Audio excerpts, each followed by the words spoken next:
Okay, everybody, thanks for joining us for the February Ag Economic Dialogue session. We have some new speakers for the session today, so we're happy to invite and welcome Craig Silvernagel and Nick Fickbohm. I hope I said it kind of close. You got it. All right, to the session.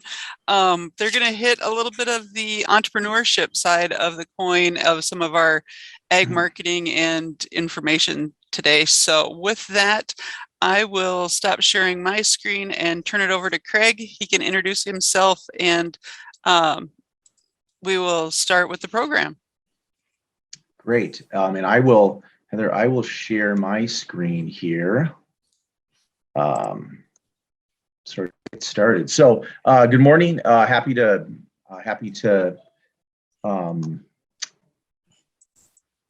join in here this morning. And sorry, before we were testing our audio here just a few minutes ago. So let me get this moved back to the beginning.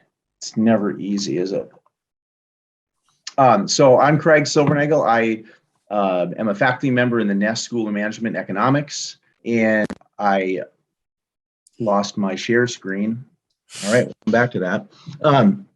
And so Heather and I were just talking about a topic for today, and I thought it might be interesting to introduce some really early stage tools that entrepreneurs are using, sort of best practices to sort of convert ideas into ventures, and to share some sort of initial content and maybe conversation about that. And then we thought it'd be really kind of interesting to hear from Nick as a follow-on on some of the really important services and work that they do through SBDC and some of the other programming that Nick is part of. So Nick, is that a fair setup? 100%.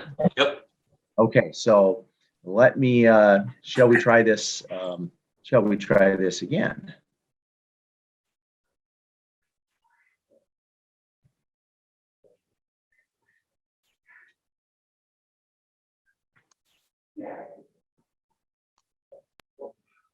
Okay, how did that go? Can you all see that? Yes, so far there you go. Now you're full screen. Yep. Okay, and I have share sound on. Okay, great. So so what I thought we could just talk about for about 20 or 25 minutes or so is this larger idea called customer development. And you'll see I have a few short video clips and some samples, examples to share. There's some sub-components to this larger idea of customer development, and really the early stage of this process focuses on customer discovery and something we call minimum viable product, and then kind of moves along all the way to sort of venture building and scaling. So we're going to really focus on this short talk here on the very first parts of this process called customer development, and focus on discovery and MVP. So just a little bit of background on this. This has changed quite a bit even in my time moving from my own company and selling that into teaching entrepreneurship.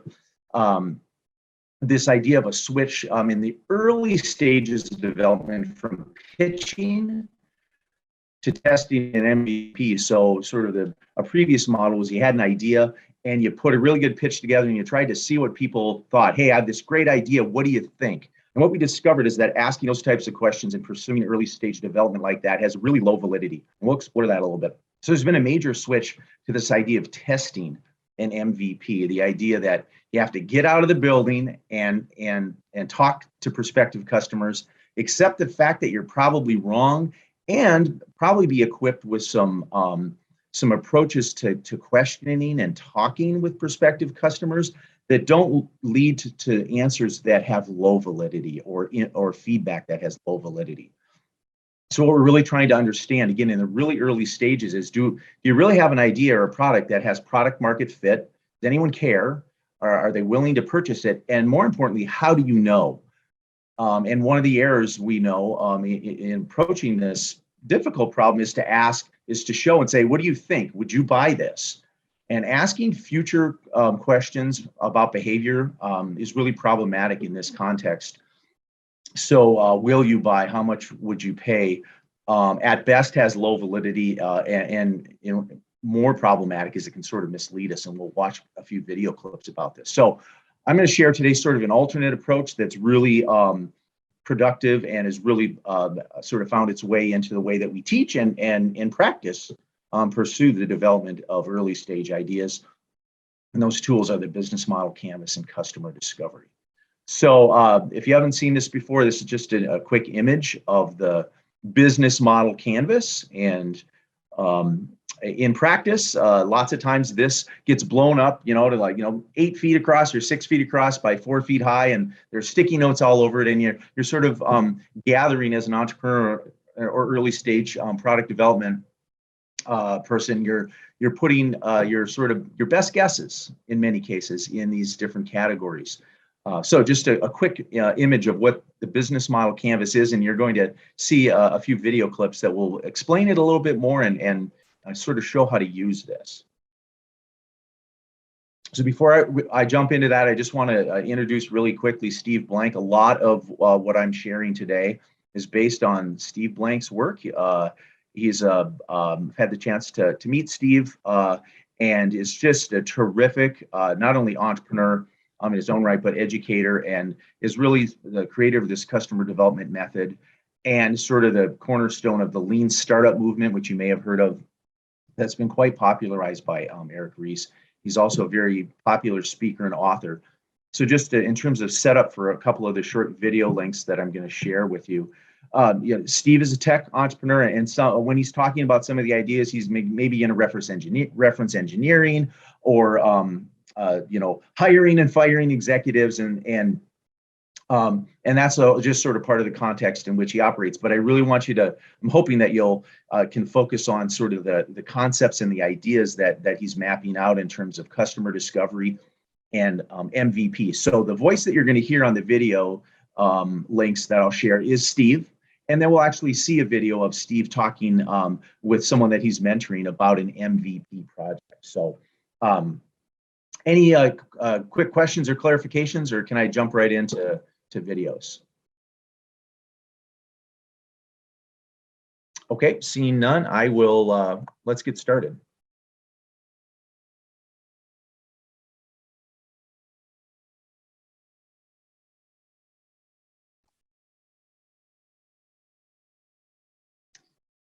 Okay, that's not what I wanted. Whew. Okay.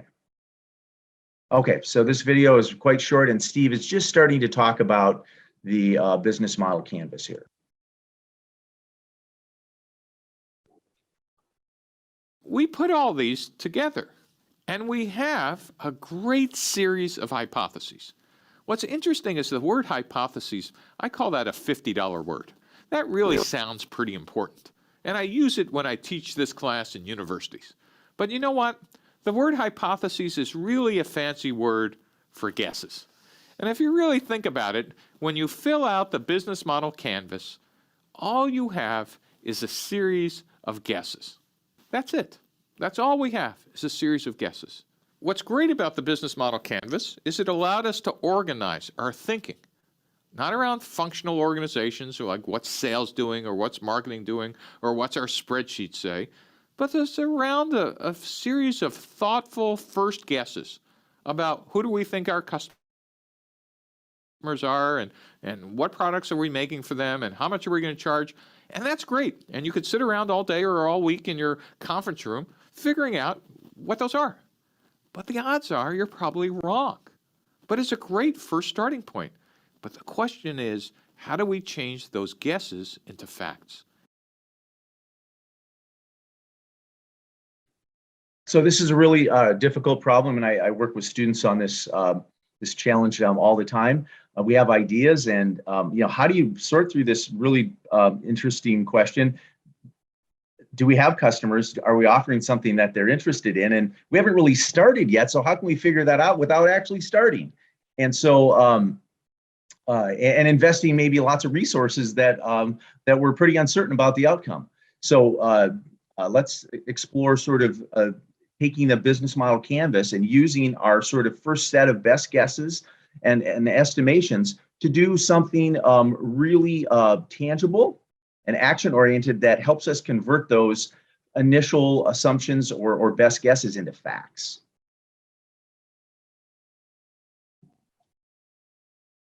So one of the really interesting developments about this class is this whole customer development process. It says you start with your business model canvas hypotheses. And in fact, what you really do is you blow up the canvas and you actually post it to the wall. And you use yellow stickies, no pens or pencils allowed, because you are going to get most of them wrong. But you're going to make it visible, and you will actually begin to construct your hypotheses. And the next thing you'll do is look at them and go, hey, there aren't any facts in this room. Let's get out into the building and talk to customers and partners and vendors, and we'll learn how to do this with some rigor, with a process, not just randomly getting out, but actually design experiments, run tests, get data, and more importantly, get some insight. And the customer development process is kind of interesting. The customer development process is actually a 4-step process. The first step is customer discovery. This is where you construct your hypotheses and you get out of the building and start testing your assumption about whether other people have the same problem or need you think they have. And then you're going to do customer validation and actually see if your proposed solution actually matches what you think the customer problem was. And this test of between problem and solution and your features and customers is actually sometimes called product market fit. That's what you're out testing. And this is what we call the search for the business model. But now instead of randomly doing this by hiring and firing sales execs and trying to make numbers that really are just random guesses, we're actually going to have you get out as early as possible and test some of these primary assumptions. One of the interesting things on the bottom of this diagram that we'll talk about is something called the pivot. And the pivot is what will save your job. Once you find this repeatable and scalable business model, then you go into the execution phase of customer development. And that's about creating end user demand and scale, called customer creation, and then building the organizations to actually build your company for scale by transitioning from customer development into a functional organization that's oriented for constant and rapid execution. So as we start to think about this idea more, this idea of customer discovery, you saw those 4 pieces, and again, we're kind of focused on customer discovery. I share this with students all the time, and others, that customer discovery ultimately leads us to customer validation, and really, at the end of that, the only way we know we have a customer for sure is when we conduct a transaction for sort of the real product at the real price in the real setting. And so these are some of the limitations of tests, but that's the ultimate customer validation.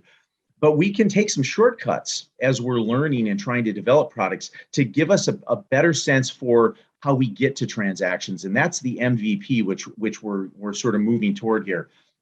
So one other short video clip that sort of digs into who should do this this customer discovery work and trying to understand what customers really need without pitching what you think the solution is at them, but really listening and trying to understand if there's a fit there. And Steve makes a really nice argument that you, the founder, ought to be doing this.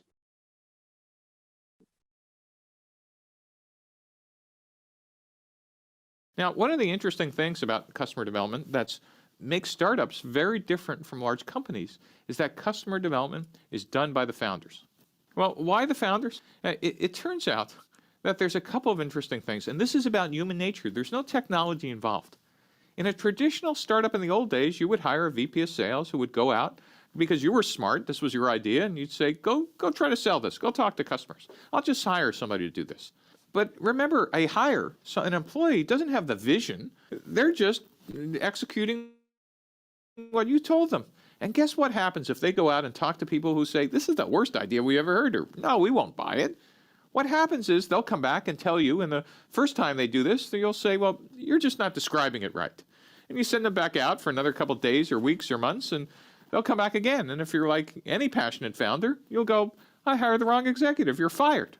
Now just imagine we run the exercise, this time not with a proxy, a head of sales or marketing, but we force you to get out, you the founder, to start talking to customers.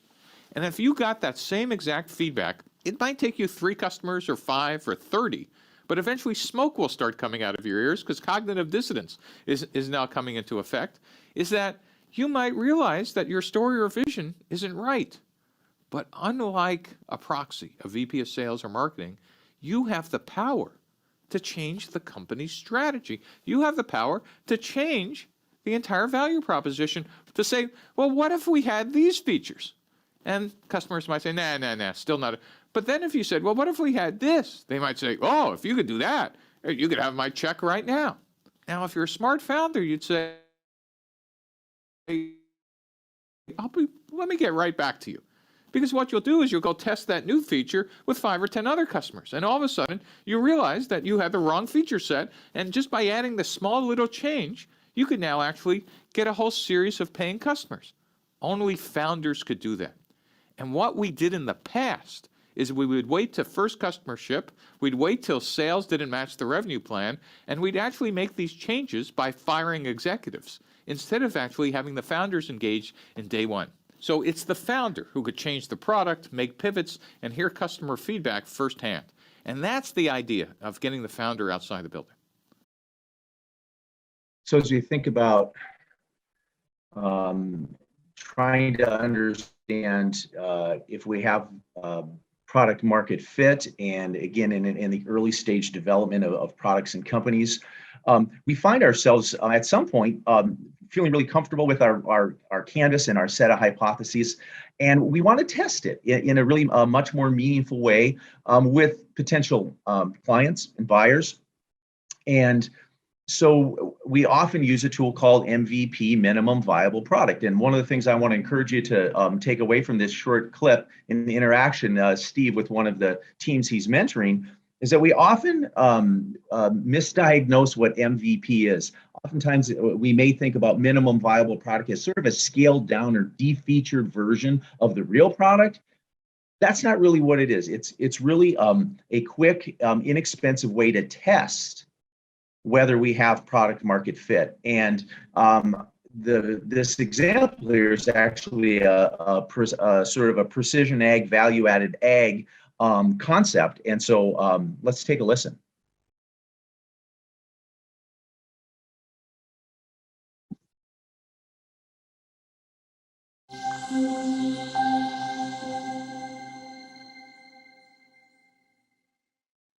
So one of the key ideas about customer development is after you understood problem, customer solution, and you're now testing your solution, you're doing it with a series of what are called minimum viable products. And think of minimum viable products as small experiments that you're running in front of customers to elicit responses about whether they like the features, whether they're the right customers, whether you have product market fit, eventually about whether you have pricing, et cetera. But you're trying to use these MVPs to get learning.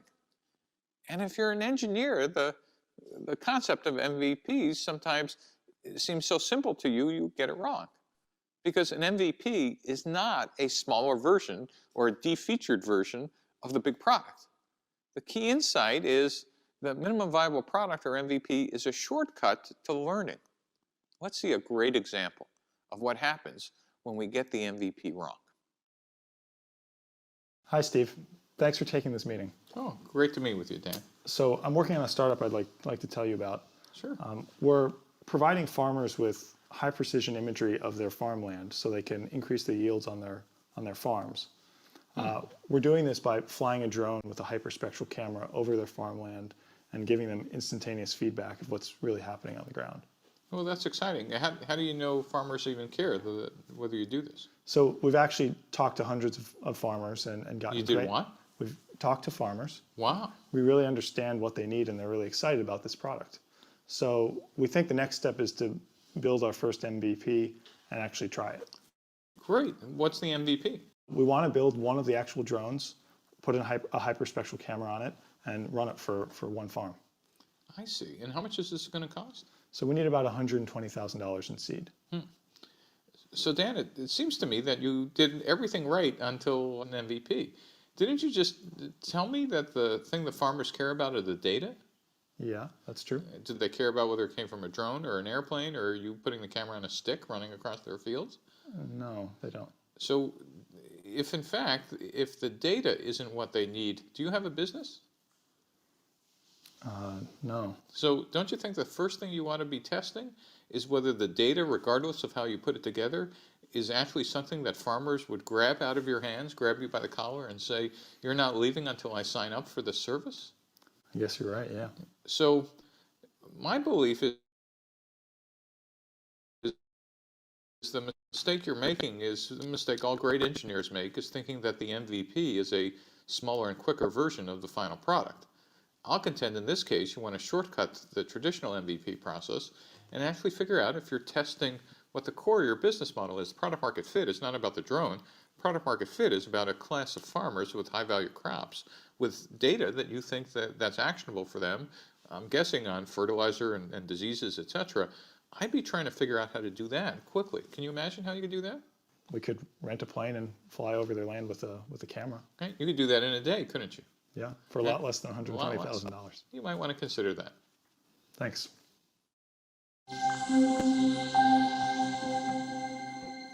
So again, from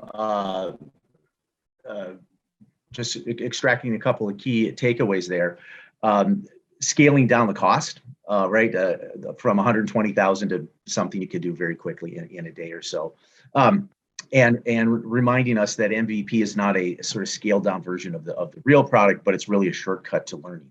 So we've talked again just in an introductory way about this idea of trying to understand if there's product market fit. Do customers care about your product and will they buy? And just simply asking them if they will buy is not a really valid way to get at the answer to that question. So if you're sort of with me saying, all right, Craig, I get it. Customer discovery and this MVP concept, that's cool. I see how that fits together. But you showed a video and it said, hey, I'm the founder. I need to get out and talk to customers and do that discovery myself. Well, what should I ask then? If I can't ask customers, hey, look at what I have. Do you want to buy it? Or would you buy it if it were available? And how much would you pay?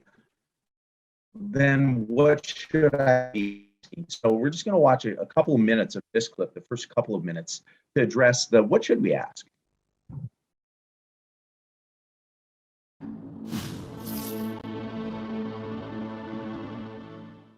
Hey, next attendees, I'm Justin Wilcox. I'm the founder of Nimbus Health, a software company where we help hospitals automate medical record processing. Now, that's what I do for work, but what I do for fun is actually Customer Dev Labs. It's a blog where I and other founders take our customer development experiences and we write them up and share them so that other people don't fall into the same traps that we did getting started.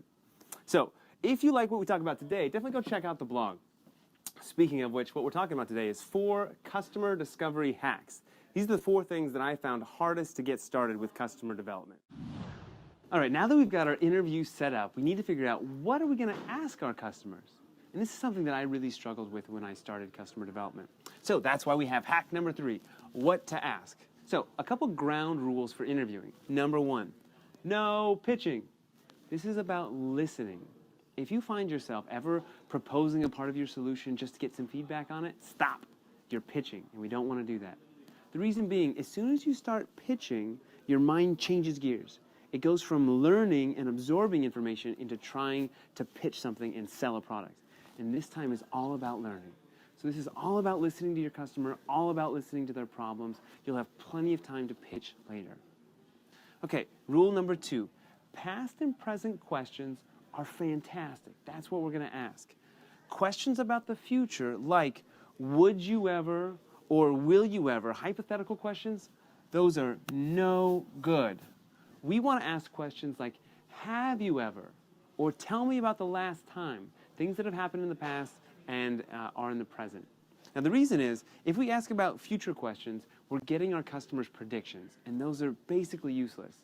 And in fact, they can be worse than useless. Because if they tell us something that we want to hear, would you ever pay $5 for blah, blah, blah, and they say yes, we might mislead ourselves into thinking we have a real product. The truth is they don't know the answer to that question, and it's going to be misleading. So we don't do it. The other reason is, as soon as you're asking would you or will you questions, you're probably starting to pitch a solution. Okay, there's more to that, but we're just we're just going to stop at that point again. This idea that future questions are not only types of questions that have low validity, but can be actually worse than that. So I thought, just to sort of summarize this and pull this all together, I'd give a couple of quick examples, and then Nick, I will turn this over to you. So I use this in class with students, and it's really interesting. So I'm just going to share a dog shampoo example. So I ask students, how many of you love dogs and have a dog, or 2 dogs or more? And lots of students raise their hands. So I will take let's say 6 students, and I'll send them out of the room. I'll put them in 2 groups. I bring one group in and ask one set of questions, and bring another group in and ask another set. So just give you an example of the questions I asked to the first set. So I'll bring them in. I'll say, hey, you love dogs. So I want your input. I have this dog shampoo that I've created. It's really a remarkable shampoo, and it has all these great qualities, and sort of talk about really all the awesomeness of this dog shampoo. And then I'll ask the student, what do you think? Do you like this? Is this product something you might consider buying? And almost 100% of the time, students will say, well, yeah, that sounds pretty cool. I like that. And I'll say, well, what about if it were available, like, let's say for $8 or $9 at the retail level? Is that something that seems plausible? And yeah, that seems like a fair price. 100% sort of agreement with that. The second group, I ask the following questions. I bring them in and I say, tell me about your dog. And they, of course, they tell me a little bit. And I say, what do you love about your dog? And they tell me some things. I say, what do you struggle with? What are the things that are difficult, problematic? What do you worry about? What's hard? And in all the times I've done this, I've never had a student say, I don't really have a good enough dog shampoo. I've never heard that. I hear lots of things about, I feel bad. I have to leave a lot of times for long stretches of time. I'm struggling with training, et cetera, et cetera. So the sets of responses you get depending, and the usefulness depending on what you ask, the difference is stark and remarkable. So just to be clear, that doesn't mean that there's not an opportunity for a better dog shampoo, but just to illustrate the difference between asking, do you like this and would you buy it at this price point? Almost everyone's going to agree with that. That doesn't mean that you have customers. They don't know. Okay. And then the second example of an MVP or hypothesis testing. This is a real project, not one that I worked on, but one that I just know a little bit about. Sushi is very popular, and there was a group, a team that said, fresh made sushi at the end of the day typically gets discarded. So, and it would be fine on the second day. It's still safe and it's still okay. Probably can't go to 3 days, but the second day is fine. So could we build a company where we bought fresh sushi at the end of the day that wasn't sold and sold it the next day as second day sushi at a discount? And that was the idea. Interesting idea. It's really hard to test that idea because it's not defined in a way that's testable. So I think a really nice tool to help us test something is to think about this concept of X% of Y will Z. So when challenged with this, here's what the team decided to do. The team said, okay, yeah, we can define this better. We believe 20%, there was a particular store that was selling fresh sushi, and they kind of put a deal together with them. They said 20% of the fresh sushi buyers at this store today, we're going to set up a table, 20% of them will buy our product if it's half price of the fresh sushi. So they actually set up a table. They put fresh sushi in a package and put their second day sushi label on it. It wasn't second day, but that didn't matter. They labeled it as such, and they had a table, and they sold sushi all day, second day sushi. And lots of people stopped by the table, and they had a total of 0 transactions. So again, that doesn't mean that there's nothing there, but that test is much more valid than sort of approaching the customers of this store maybe after they purchased, and they said, hey, if we had a product tomorrow that was, this was still safe and really good and it was half price, would you be interested in that? Many of those potential customers would have said, oh yeah, I'd be interested. The test showed that 0 actually followed through with the transaction. Okay, so just really quickly, a couple of examples of discovery and MVP hypothesis testing. Heather, I know you mentioned Q&A. Do you want to save that till the very end? Do we want to take a couple minutes for that now, or should we just let Nick sort of take the screen here? Well, if anybody has something quick or burning issue that they've thought about that they would like answered now, we can sure take that now. Otherwise, we'll go to Nick and we'll turn the recording off, and you can ask your questions towards the end so that they're not recorded, if that makes people a little more comfortable. So I don't have any questions currently in the chat box, so why don't we just turn it over to Nick? Great. Thanks, Craig.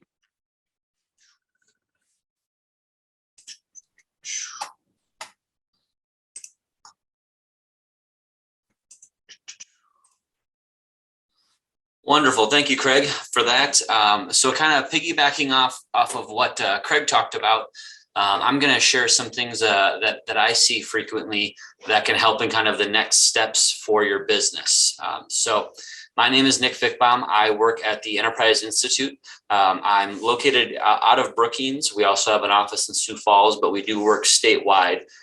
We are a nonprofit that's been around for a little over 20 years. We were actually founded out of SDSU and the foundation. Our founders, Dwayne Sander and Al Kurtenbach, saw a need for assistance with how to start a business and how to start businesses that are potentially high growth companies. And so ever since then, we've been working to help individuals across South Dakota with their businesses.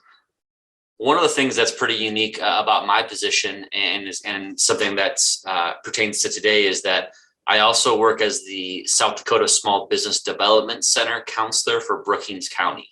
So many of you have probably worked with the SBDC in the past or similar entities that are within our kind of SBA resource group. But simply put, we're a professional, confidential, no-cost business consulting service.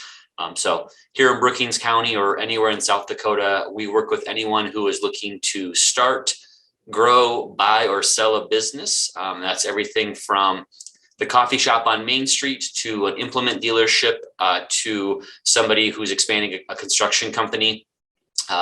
If you're looking for any assistance with this, I'm more than happy to get you in touch with somebody.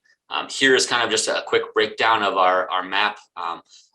I only serve Brookings County, so I'm a little unique, but we do have counselors across the state that do serve these chunks. So if you have questions or if you're curious on maybe who your counselor is or how to get a hold of them, I'm more than happy to be of assistance with that.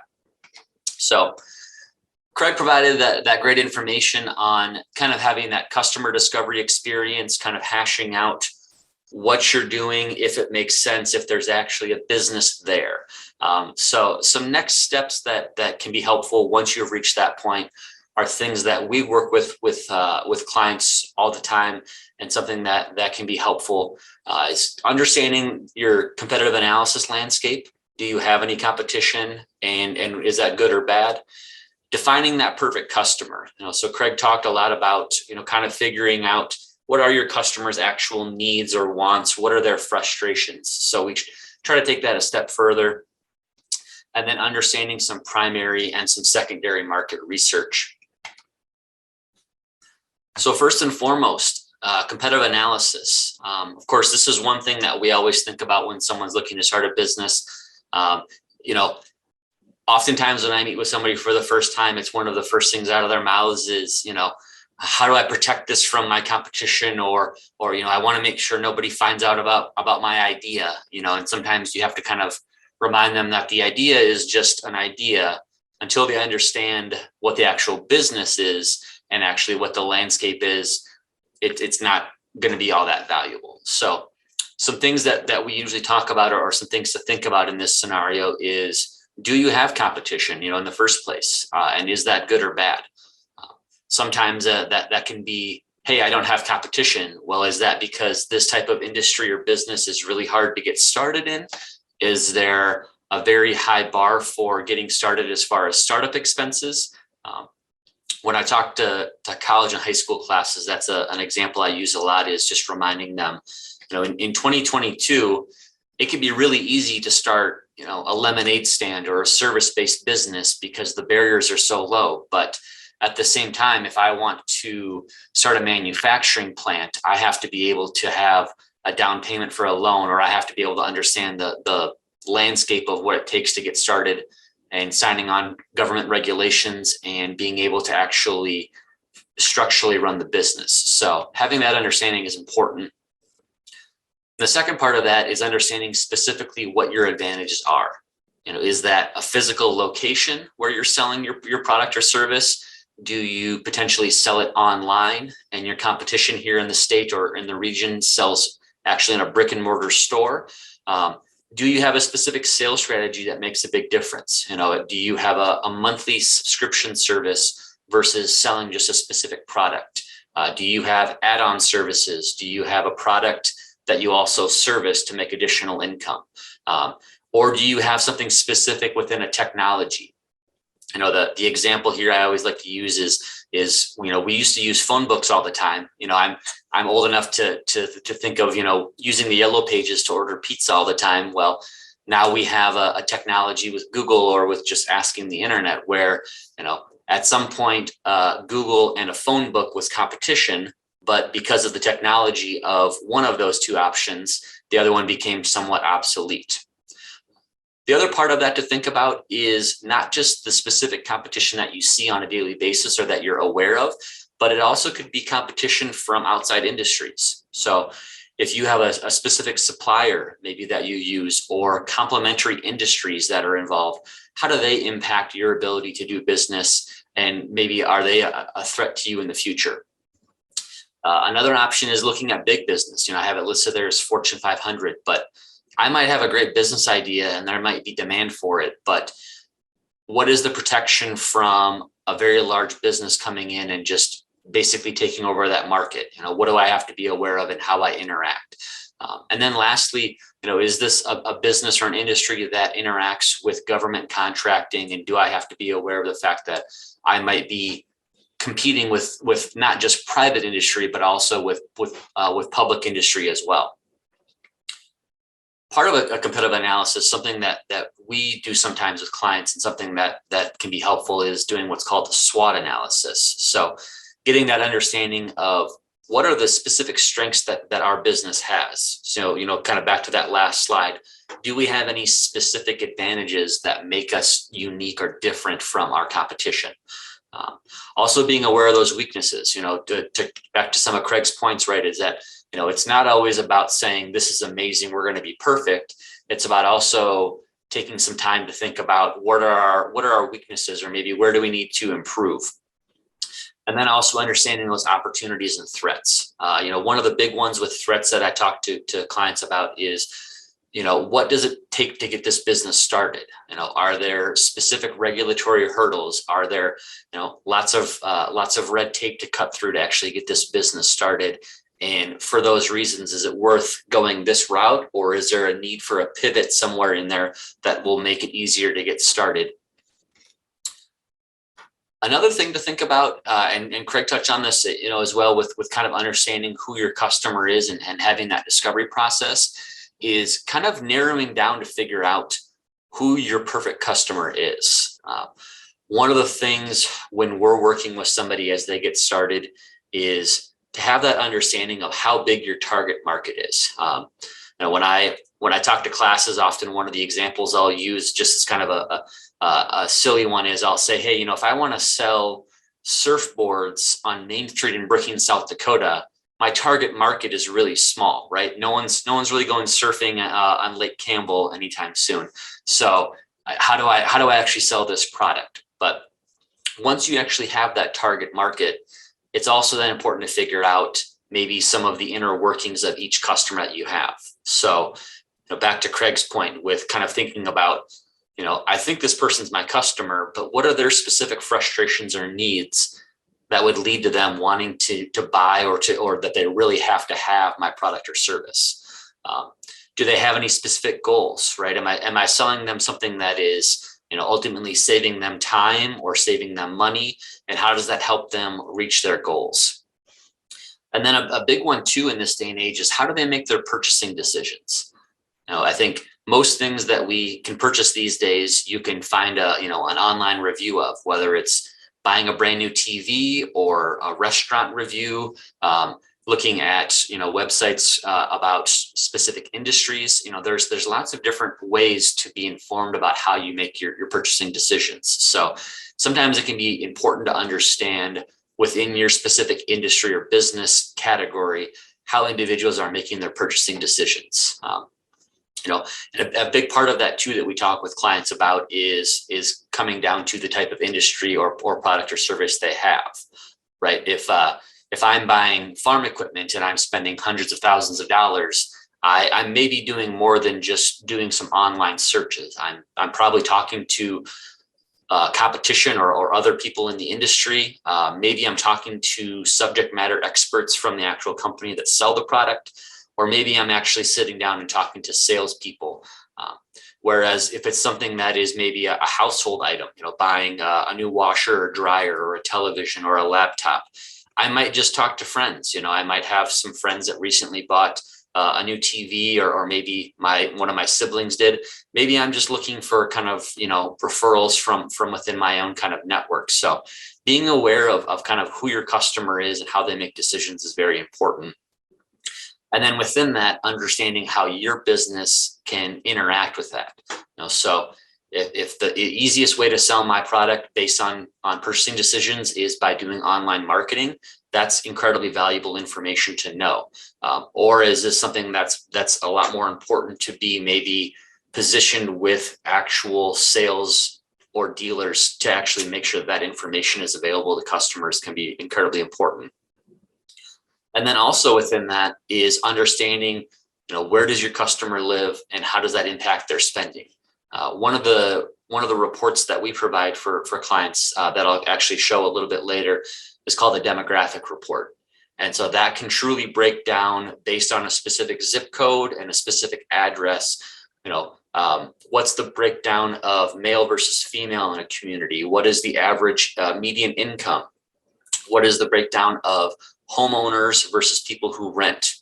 How many people in this area have a college degree or are high school educated or have other education or certification types? So understanding how your product or service interacts with your perfect customer can make a big difference. I think one of the things that I think we see in business today is that there are so many kind of niche businesses out there, right? We can find a product or a service for almost anything out there now, right? I mean, even in Brookings, I can get food delivered to my doorstep, or I can get a lift ride somewhere. Even services now that will come pick up your laundry for you and wash it and bring it back. So there are so many of these specific services and businesses out there. And a big part of that is because it's about defining who that perfect customer is and then providing your product or service to them because you know that they're willing to pay for it. Another thing to look at, and this is something I think that anyone getting into business really kind of focuses on, is primary market research. So they really want to understand who their competition is. Again, this is something that is a very common kind of first conversation of, hey, Nick, I'm looking to offer this type of counseling service in Brookings. How much do other people in South Dakota charge for this service? Or how many clients does this individual have in Sioux Falls? And that's very kind of detailed, tough information to find. And there are, businesses out there that provide this service, and there are different ways to find it, but some kind of common ways, back to kind of what Craig was talking about with kind of asking those questions or even utilizing focus groups. It's sometimes it comes down to actually sending out surveys or interviewing potential customers. That last bullet point there is one that I think has a lot of value. And I think it's something that I see more and more people utilizing today is they'll come in and say, hey, Nick, is it possible for you to go to all the steakhouses in Eastern South Dakota and figure out what they charge for their steaks and what they charge for their desserts? Then that way we can use that information. And that's not something that we directly do, but it is something that can have value, of course, in understanding what you're doing and how you can move forward and how you interact with your competition. The next thing, and this is actually a service that Enterprise Institute provides throughout the state of South Dakota for free through the Small Business Development Center, is secondary research. So secondary research is much more broad. It's going to be looking at government statistics. So, one that we use quite commonly is looking at Department of Tourism information to get an understanding of who's spending their dollars where in South Dakota, and how that can help somebody who is starting a business, whether they're in Rapid City, if they're in the middle of the state somewhere around Pierre or Chamberlain, or if they're maybe in Brookings or somewhere else East River. It also can be super helpful with understanding industry data and getting a better idea of kind of the trends and outlook of your industry. So back to that example with phone books and the internet. Is this an industry that is trending upward? What does the outlook, big picture look like? Are there lots of hurdles that you may be faced with in starting this type of business? And then another one, which certainly in the last 12 months has been big, is understanding your supply chain. So if I'm looking at developing a product, or if I'm looking at manufacturing something, how hard is it to get the actual goods that I need to develop this? And then another part of that as well is understanding any similar industries that come into play. So if you're looking at starting a restaurant, you also have to have some understanding of what type of competition you have, but also understanding what it is going to take to actually build a restaurant, or to actually put those, the chairs and the bar stools and the tables into your restaurant to understand what that looks like. Some of the other ways or resources you can utilize for secondary market research is trade publications, academic research papers. That's something I think that we're able to leverage quite a bit, is utilizing information and utilizing other people's research to be able to better understand a business or an industry. And this is I think some of kind of the biggest value that can be served, and I have that first bullet point there underlined because I think back to Craig's point with kind of talking about your customer discovery process, and the fact that a founder, when you're starting a business, is doing so much work, wearing so many different hats. There's a lot that you have to try to figure out as you're moving forward. And so utilizing these types of research tools is a great way to leverage the hours and resources that other individuals have put forth to help you understand what you're doing.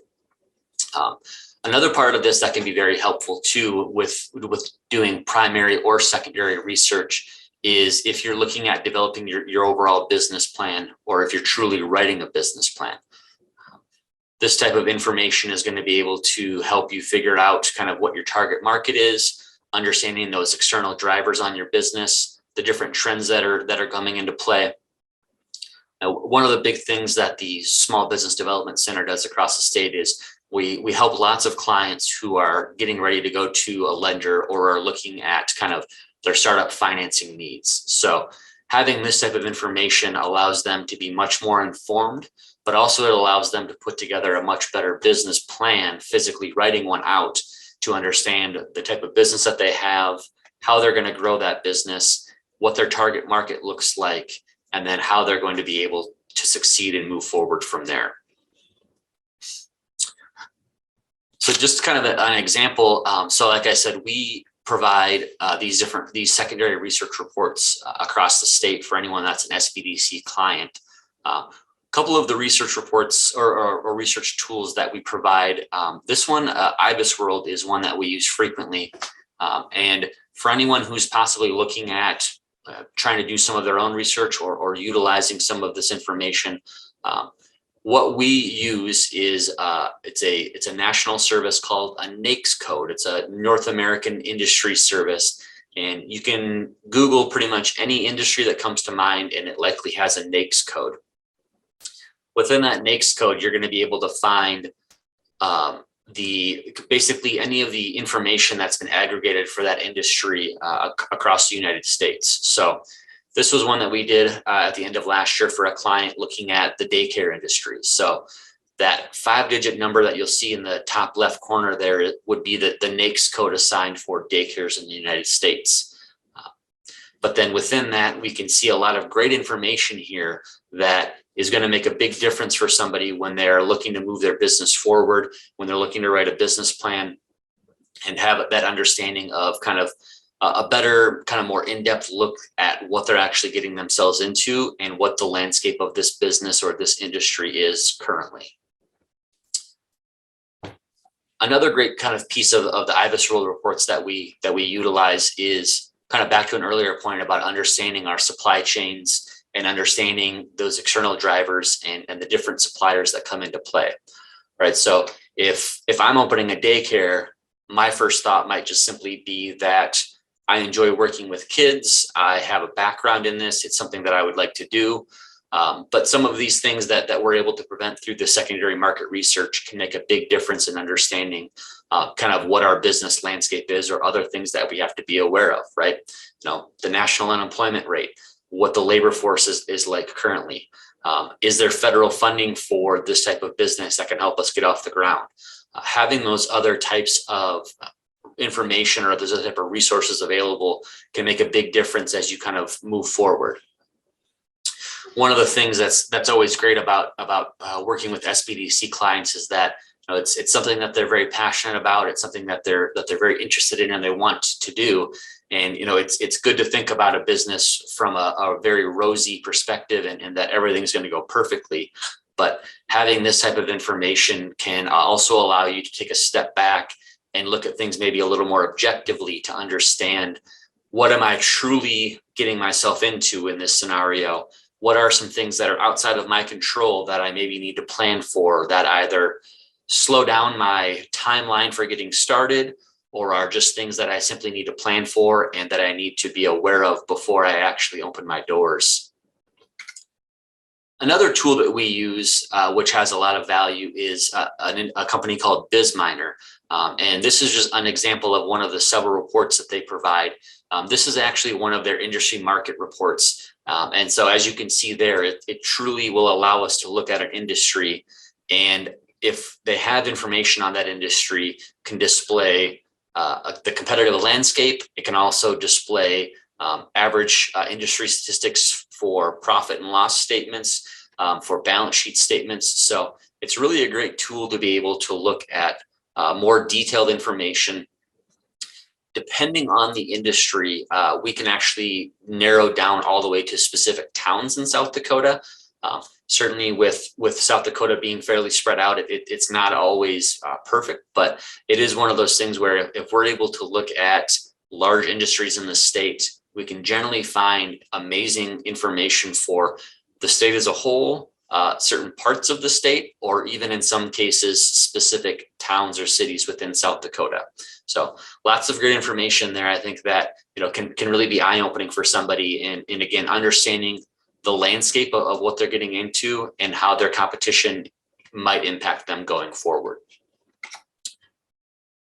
This is that demographic report that I mentioned earlier, and this is just kind of a breakdown of some of the different categories that are included in this. But it's one of the things that I think has probably the most value when we're working with clients, is being able to make them aware of truly what is surrounding them where they're starting their business, right?